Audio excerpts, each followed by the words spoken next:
لله رب العالمين والصلاة والسلام على خاتم النبيين أما بعد فأعوذ بالله من الشيطان الرجيم بسم الله الرحمن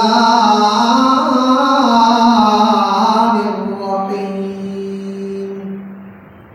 ما كان محمد أبا أحد من رجالكم ولكن رسول الله وخاتم النبيين وكان الله بكل شيء عليما آمنت بالله صدق الله العظيم وصدق رسوله النبي الكريم الأمين قال الله تبارك وتعالى في شان حبيبه إن الله وملائكته يصلون على النبي يا أيها الذين آمنوا صلوا عليه وسلموا تسليما الصلاة والسلام عليك يا رسول الله الصلاة والسلام عليك يا حبيب الله الصلاة والسلام عليك يا نبي الله وعلى آلك وأصحابك يا نور الله یہی مسجد یہی کعبہ یہی گلزار جنت ہے چلے آؤ مسلمانوں یہی تخت محمد ہے صلی اللہ علیہ وسلم نہ دنیا سے نہ دولت سے نہ گھر آباد کرنے سے تسلی دل کو ہوتی ہے خدا کو یاد کرنے سے گھر جنت میں جانے کا ارادہ ہو تمامی کا تو گلے میں توق پہن لو محمد کی غلامی کا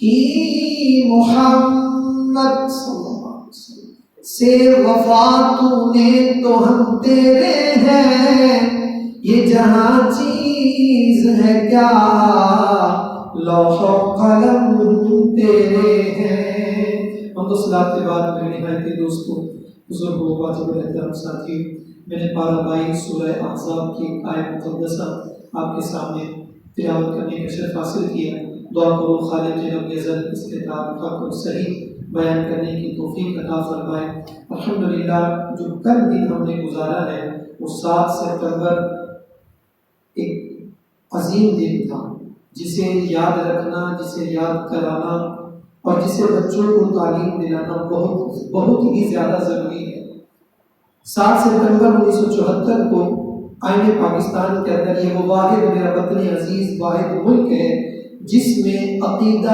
تحفظ ختم نبوت باقاعدہ قانونی طور پر منایا جاتا ہے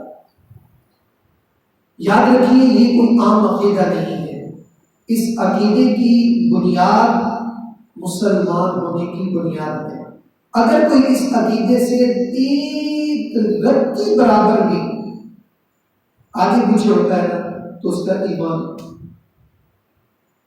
اب اس بات سے اندازہ ہے جیسے رب کی ربوبیت وحدانیت پر یقین رکھتے ہیں ویسے ہی الحمدللہ عقیدہ ختم نبوت پر ہمیں یقین ہے کہ میرے اور آپ کے آقا مولا نبی پاک صاحب دولت جناب محمد مصطفیٰ صلی اللہ علیہ وآلہ وسلم اللہ کے آخری نبی یہ اپنے بچوں کو چھوٹے ہوں بڑے ہوں جوان ہوں یا بوڑھے ہو چکے ہوں سب کو یہ بتاؤ کہ میرے اور آپ کے نبی آخری نبی ہیں اس لیے امیر اہل سنت آپ کو برکاتہ العالیہ نے باقاعدہ نعرے سکھائے ہیں اور فرمایا کہ ہمیشہ یہ نعرہ لگاؤ کہ محمد مصطفیٰ سب سے آخری نبی، عقیدہ صحابہ کا سب سے آخری نبی، اہل بیت کا بھی عقیدہ سب سے آخری نبی۔ اور یہ کوئی آخری نبی میں اور آپ نہیں کہہ رہے، اللہ نے خود فرمایا۔ جو آئے کریمہ میں نے آپ کے سامنے پڑھی، اللہ فرماتا ہے ما کان محمد ابا احد من رجالکم، محمد صلی اللہ علیہ وسلم مردوں میں سے کسی کے باپ نہیں ہے۔ اس آیت کریمہ کا شان نزول یعنی پس منظر سننے کی یہ نازل کیوں ہوئی۔ ابھی سرکار تو عالم صلی اللہ علیہ وسلم نے اعلان نبوت نہیں فرمایا تھا کہ آپ نے حضرت زید بن حارثہ کو اپنا منہ بولا بیٹا بنایا۔ کس کو؟ صحابی رسول ہے زید بن حارثہ کو، اور یہ مشہور ہو گیا۔ لیکن لوگ حضرت زید بن حارثہ کو زید بن حارثہ نہیں کہتے کہ زید بن محمد، کہ زید محمد صلی اللہ علیہ وآلہ وسلم کے بیٹے تھے۔ یاد رکھیے میرا دین میرا اسلام جیسے ہی آیا نا، اس نے نہ صرف جہالت کو دور کیا، نہ صرف عملی بگاڑ کو دور کیا، بلکہ وہ بہت ساری رسومات جو اسلام سے پہلے تھی ان سب کی بھی کاٹ کی۔ اور منہ بولے بیٹے اور حقیقی بیٹے میں بہت فرق ہے۔ منہ بولا بیٹا جو ہوتا ہے وہ حقیقی بیٹے کے مد مقابل کبھی بھی نہیں آ سکتا۔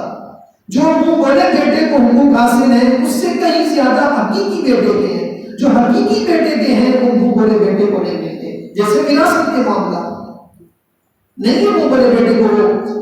تو اللہ نے اسی صورت کے اندر یہ ذکر فرما دیا کہ محمد صلی اللہ علیہ وآلہ وسلم تم میں سے کسی مردوں یعنی مردوں میں سے کسی کے باپ نہیں۔ مرد بڑے کسے کہتے ہیں؟ رجل، رجال جو ہے وہ جمع ہے اور رجل کہتے ہیں واحد کو۔ رجل سے مراد مرد کہتے ہیں۔ مرد کے لیے رجل بھی استعمال ہوتا ہے، غلام بھی استعمال ہوتا ہے، لیکن بچے کے لیے سبھی استعمال ہوتا ہے، سبھی جو چھوٹا بچہ۔ رحمت عالم صلی اللہ تعالیٰ علیہ وآلہ وسلم ابھی اعلان نبوت نہیں فرمایا تھا کہ اس حضرت زید بن حارثہ کو اپنی گود میں لے لیا، شفقت فرمائی، اپنا منہ بولا بیٹا بنایا۔ لوگوں نے یہ مشہور کر دیا کہ زید جو ہے وہ محمد صلی اللہ علیہ وآلہ وسلم کے بیٹے ہیں۔ تب یہ آیت کریمہ نازل ہوئی اور فرمایا ما کان محمد ابا احد من رجالکم، مردوں میں سے کسی ایک کے بھی محمد صلی اللہ علیہ وسلم باپ نہیں، والد نہیں۔ کیا ہے؟ آگے فرمایا ابا احد من رجالکم کے بعد فرمایا ولیکن رسول اللہ، محمد صلی اللہ علیہ وسلم اللہ کے رسول ہیں، وخاتم النبیین، اور نبیوں میں سب سے آخری نبی ہے۔ یہ کس کا عقیدہ ہے؟ قرآن نے فرما دیا ہے، مسلمانوں کا عقیدہ۔ قرآن بتا رہا ہے کہ تمہارا رب تمہیں بتا رہا ہے محمد صلی اللہ علیہ وسلم مردوں میں کسی کے باپ نہیں ہے، اور لیکن یہ اللہ کے رسول ہیں، اور رسول بھی کیسے؟ سارے نبیوں کے بعد آخر میں تشریف لانے والے سب سے آخری نبی ہیں کہ محمد سے وفات ہونے کو ہم دے دیں۔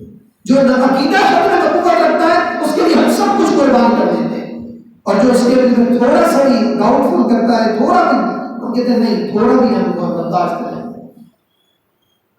تو تب یہ آیت کریمہ نازل ہوئی اور بتایا گیا کہ اے لوگوں، حارثہ زید بن حارثہ یہ حضور کے منہ بڑے بیٹے ہیں، حقیقی بیٹے نہیں۔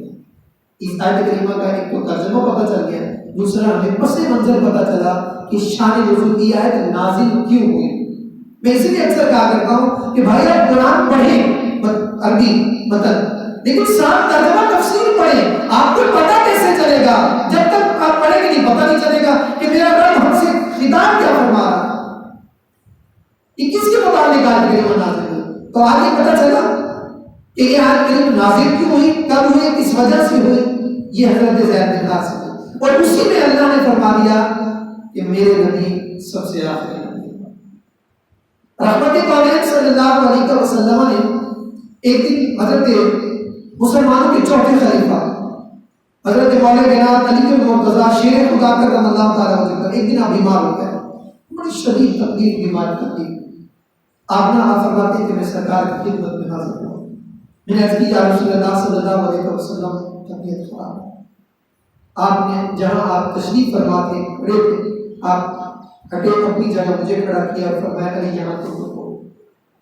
فرمایا کہ آقا تو عالم صلی اللہ علیہ وآلہ وسلم نے رب کے حضور دعا مانگی، جو مانگا تھا اپنے لیے بھی مانگا، علی کے لیے بھی مانگا، اپنے لیے جو مانگا حضرت علی رضی اللہ تعالیٰ عنہ کے لیے، مسلمانوں کے چوتھے خلیفہ کے لیے بھی مانگا، اور پھر تھوڑی دیر بعد پھر اپنی چادر، جسے اللہ کا کلام فرماتا ہے قرآن، یا ایھا المزمل یا ایھا المدثر، میرے نبی کی ہر ایک ادا کو قرآن کیسے بیان کر رہا ہے؟ یہ کوئی عام نبی ہے؟ نہیں، یہ سب سے اعلیٰ میرے اعلیٰ حضرت امام اہل سنت آج 21 ہے 25 سفر مظفر والا حضرت ہم سب یوم رضا منائیں گے، وہ بتا رہے ہیں سب سے اولا والا ہمارا نبی، سب سے بالا والا ہمارا نبی، اپنے مولا کا پیارا ہمارا نبی، دونوں عالم کا دولا ہمارا نبی، کون دیتا ہے دینے کو منہ چاہیے، دینے والا ہے سچا۔ حضرت علی کو پتہ نہیں تھا کہ بیماری کی شفا کہاں سے ملتی ہے۔ مسلمانوں کے چوتھے خلیفہ کوئی عام شخص تو ہے نہیں، وہ کہاں جا رہے ہیں؟ سرکار کے دربار میں، حضور میں بیمار ہوں، میرے لیے دعا فرمائیں، مجھے شفا مل جائے۔ عقیدہ اپنا پختہ رکھو مسلمانوں۔ جو لوگ کہتے ہیں نا کہ کسی کے پاس جا کر کچھ نہیں ملتا، ہاں وہ بندہ کچھ نہیں کہہ سکتا، لیکن وہ بندہ اللہ کی عطا سے بہت کچھ دے سکتا ہے۔ بندہ رب کے حضور اگر نیک بندہ کامیاب ہو، اللہ کا دوست ہو، مولا جناب کے حضور کی بات کیا رسول اللہ بیمار ہو، کرم فرمائے، آپ نے بھی جگہ پر کھڑا کیا، رب کے حضور دعا مانگی، پھر اپنی چادر مبارک آپ پر ڈالی اور پھر رب کے حضور دعا مانگی، آپ فرمایا، پھر آپ پر دم کیا، اور پھر اس کے بعد فرمایا علی، حدیث پاک کا مفہوم، علی میں نے رب سے جو مانگا ہے نا اپنے لیے، میں نے وہ آپ کے لیے بھی مانگا ہے۔ میں نے اپنے رب سے جو مانگا ہے اپنے لیے وہ آپ کے لیے بھی مانگا ہے، میرے رب نے وہ سب کچھ عطا کیا ہے۔ لیکن علی ایک بات کہ میرے رب نے فرمایا اے محبوب صلی اللہ علیہ وسلم آپ کے بعد کوئی نبی نہیں آ سکتا، یعنی نبی کوئی نہیں آ سکتا، باقی سب کچھ جو میں نے آپ کو جو عطا کیا نبوت کے مقصد سے ہٹ کر، علی تجھے بھی اللہ نے وہ عطا کیا۔ حضرت علی رضی اللہ تعالیٰ عنہ آپ کیا فرمائے؟ فرمایا اس کے بعد میں نے چادر ہٹائی، خدا کی قسم میرا جسم میں اتنا تندرست ہو گیا، ایسا لگا کہ میں بیمار ہوا ہی نہیں تھا۔ عقیدہ ختم۔ مسلم شریف کی حدیث مبارکہ ہے، رحمت کونین صلی اللہ علیہ وسلم نے ارشاد فرمایا کہ میرے بعد کوئی نبی نہیں ہے۔ ایسی بخاری شریف کی حدیث مبارکہ، ترمذی شریف کی حدیث مبارکہ ہے، اللہ کے نبی علیہ الصلوۃ والسلام فرما رہے ہیں کہ بتا دو کہ میرے بعد کوئی نبی، اور یہ سب سے چھوٹی حدیث ہے، یہ یاد رکھو، خود بھی بچوں کو بھی یاد کرو، کیا لا نبی بعدی، لا نبی بعدی، لا نبی بعدی، لا نبی بعدی، یہ 3-4 مرتبہ پڑھیں گے آپ کو یاد ہو جائے گی، جب یاد ہوگی ترجمہ تو اور ایزی ہے، میرے بعد کوئی نبی نہیں ہے، میرے بعد کوئی نبی نہیں۔ یہ عقیدہ یاد رکھیے، جب تک آپ اس عقیدے پر گامزن رہیں گے، پختہ رہے گا، تب تک آپ کامیاب ہیں۔ جیسے اس عقیدے سے بار برابر بھی ہٹے نا، یاد رکھو دین و دنیا برباد ہو جائے گی۔ اور آج ہمارے بہت سارے مسلمان بیرون ملک جانے کے لیے، میں نے پچھلے دن واقع کیا، ایک باقاعدہ سروے کے مطابق مسلمان بیرون ملک یورپ کنٹریز کا ویزا لینے کے لیے اس فارم پر قادیانی کے کالم کو ٹک کر دیتے ہیں کہ میں قادیانی، تاکہ مجھے جلدی ملے ویزا۔ یہ کیسی کامیابی ہے؟ کس چیز کے لیے آپ باہر جا رہے ہیں؟ دنیا کمانے کے لیے۔ بھائی دنیا تب ملے گی جب آپ کے پاس دین ہی، آپ نے دین سے دعویٰ بازی کی، اللہ سے، اللہ کے رسول سے، آپ کو نہ دنیا ملے گی نہ دین رہا آپ کے پاس۔ خدا ایسی ترقی، ایسی بلندی، ایسا مال، ایسی آسانیاں کسی کام نہیں ہے جو اگر میں اپنے نبی کے نبوت کا ہی انکار کرتا ہے. اور جو یاد رکھو اس عقیدے کو جھٹلاتا ہے نا، آپ دور کی بات نہیں کر رہا، آپ یہاں قریب جائے دوسرا شریف مشہور علاقہ ہے، اسے ڈیرہ غازی خان کا ایک مشہور علاقہ ہے الہ آباد، ایک قصبہ ہے، وہاں جائے ایک شخص تھا جس نے نبوت کا دعویٰ کیا. اچھا قادیانی پتہ کسے کہتے ہیں؟ مرزا غلام احمد قادیانی جو تھا اس کے پیروکار کو قادیانی، وہ اپنے آپ کو احمدی اور قادیانی کہتے ہیں. یہ بہت سارے لوگ ہماری صفوں میں گھسے ہوئے ہوتے ہیں اور کلمہ بھی وہی پڑھتے جو آپ پڑھتے ہیں، لا الہ الا اللہ محمد رسول اللہ، لیکن اس میں وہ محمد کی جگہ اپنے اس غلام احمد قادیانی کا نام دیتے ہیں. انہوں نے باقاعدہ اپنا قرآن بنا ویب سائٹ پہ جائیں بھرا پڑا ہے مواد. مسلمانوں کے مختلف علاقوں کے اندر انہوں نے پاکستان کے قانون کے مطابق نے اپنے آپ کو مسلمان نہیں کرا. پاکستان کے قانون یہ واحد دنیا کا واحد ملک ہے اسلامی، یہ کوئی عام ملک نہیں. اسی قانون کے مطابق اس کو اقلیت قرار دیا گیا ہے. یہ اپنی کھلے عام تبلیغ نہیں کر سکتے، یہ اذان نہیں دے سکتے. لیکن کیا ہے، کچھ لوگوں کچھ ہیں جو اب دین فروش بڑے عہدوں پر آ کر انہوں نے کیا اور وہ مختلف جگہوں پر کر رہے ہیں. یہ سیالکوٹ اور لاہور سے اطراف ایریا میں جائیں آپ لگے پڑے، ایسی ہمارے جنوبی پنجاب کے اطراف ایریاز اس کی سے دنیا تھوڑی سی دے گئی اور اپنا دین دنیا کو برباد کر مرنا نہیں. اس شخص نبوت کا دعویٰ کیا تو مر گیا. مرنے کے بعد اسے مسلمانوں کے قبرستان میں رات کے دیر میں دفنانے کی کوشش کی. مسلمان جتنا بس اپنے اسلام پر دین پر قائم ہو، جتنا گنہگار ہو الگ بات ہے، اس نے اپنا حساب دینا. لیکن جب اس کے سامنے نبی کی بات آئے نا تو وہ سر تن بار کی بازی لگا دے نہیں کرنے اور میں یہاں سے نکالوں. انہوں نے دفنایا، اس کو نکالا. جب نکالا گیا تو یقین کیجیے اس کی قبر سے آگ کی شعلہ الہ آباد کے رہنے والے لوگوں سے جا کر پوچھا، یہ ہسٹری میں ہے. اور پھر اس کو دوسری زمین میں جب دفنایا گیا تو فرمایا 3 دن تک آگ کی شعلے نکلے. یہ ہے میرے نبی سے غداری کرنے والوں کا انجام دنیا میں. آخرت میں کیا ہوگا اس کی تو کوئی پتہ نہیں. تو جب بھی نبی کی ذات کے بارے میں آئے یہ ہیں تو وہ ہیں، بہت سارے الفاظ جو میں نہیں کہہ سکتا لوگ کہتے ہیں تو یار مرنا نہیں، رب کو جواب دیں گے نا. اسی نبی کو بڑا بھی کیا جا کر سوال کیا، رب نے کیوں سوال رکھے اور یہ رکھا ہے بتا ان کے بارے میں کیا کہا کرتا تھا. ماں کو تقول فی حق حاضر کیا کہے گا، میں ان کو یہ کہتا تھا ان کی کوئی اوقات نہیں ہے، بڑے بھائی کی طرح دیوار کے پیچھے کا لوگ نہیں ہے. نبی کا نماز میں خیال آ جائے تو نماز ہی نہیں ہوتی. یہ کون سی نماز ہے، کون سی تبلیغ، کون سا دین کا کام کر رہے ہیں. کچھ لوگ ہیں بغیر نام کے اور وہ ادھر سے لے کے آئے. اصل مسلمان وہ ہے جو رب کو واحد و یکتا مانے، نبی کو اللہ کا رسول بندہ مانے اور سب سے آخری نبی مانے، رب کے رسول کے فرامین کے مطابق زندگی گزارے، قرآن کی تلاوت کرے، جو اللہ نے حلال کیا وہ حلال کمائے، جو حرام کیا ہے اس حرام سے بچے، نہ صرف بچے دوسروں کو بھی بچائے اور اللہ کی طرف اس راستے صراط مستقیم کی طرف خود بھی چلے، دوسروں کو بھی چلائے. اللہ نے اس کو دنیا میں بھی کامیابی دی ہے. رحمت کونین صلی اللہ تعالیٰ علیہ وسلم نے خود ارشاد فرمایا، میرے بعد ایک مسلمہ قذاب گزرا یمن کا شخص، یہ حضور کے دور میں اس نے نبوت کا دعویٰ کر دیا. سرکار دو عالم صلی اللہ علیہ وسلم کے ایک صحابی ہیں جن کا نام ہے حضرت خبیب. اس نے کہا کہ اپنے پہلے اس نے پوری تبلیغ کام شروع کیا، لوگوں کو بتانا شروع کر دیا، یہاں تک کہ اتنا اس نے ایسا کام کر دیا، گولڈ جما لیا کہ جو اس کو نبی مانے اس کو زندہ رکھتا ہے، جو نہ مانے اس کو مار دیتا ہے. تو یہ صحابی رسول گئے، ان کو کہا کہ بتاؤ کیا تم یہ عقیدہ رکھتے ہو اشہد ان محمد رسول اللہ صلی اللہ علیہ وسلم؟ تو صحابی رسول کہتے ہیں میں گواہی دیتا ہوں محمد صلی اللہ علیہ وسلم اللہ کے رسول ہیں اور میں اس پر ایمان رکھتا ہوں وہ آخری نبی.